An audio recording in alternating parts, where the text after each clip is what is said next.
เออข้าบอกเคยได้มาเพียงคำหนึ่งนี่นะ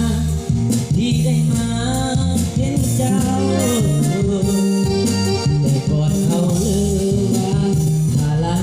มีแต่ฝากเขาบัดนี้ทาสของเขางามเหลือเจ้าเนื้อคำเก่าขา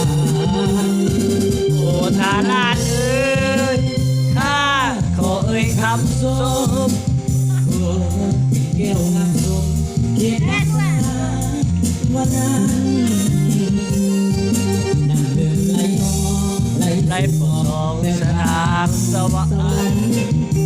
เสียงหัวอุชนกันคือเหตุสัมพันธ์เกณฑ์พัฒนา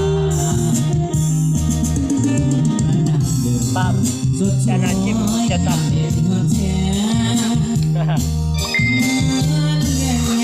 ของสาวแก้วอุดมเป็นมวนใช่ผู้เขาคำผู้งามสง่างามโสพี่นางได้ไปเที่ยวคงจำจิตตาฝันใจ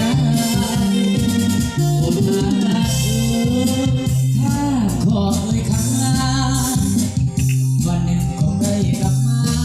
เขตพัฒนาจนได้อยู่เวียงจันทร์นั้นยังมากลา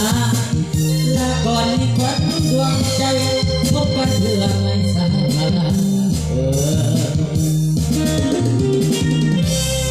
ิเศษเพราะว่ายังตายสวัสดีครับขอบคุณครับทุกคน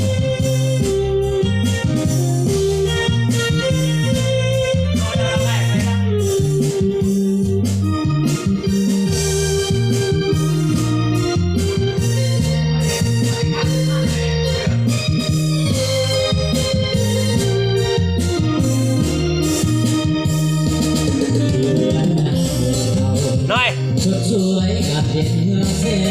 นเมืองแสนของสาวเก่งเด็กผู้เขาทำคู่งามตามสง่างามโสผู้ใดได้ไปเที่ยวชมคงจะติดตาฝังใจโอ้ท่านเอ๋ยข้าขอเอ่ยคำลาวันหนึ่งคงได้กลับมาขนาดจนได้หน้าที่สำคัญอยู่เวียงจันทร์นั้นยังมากหลายลาก่อนมีควันดวงใจพบกันเพื่อไม่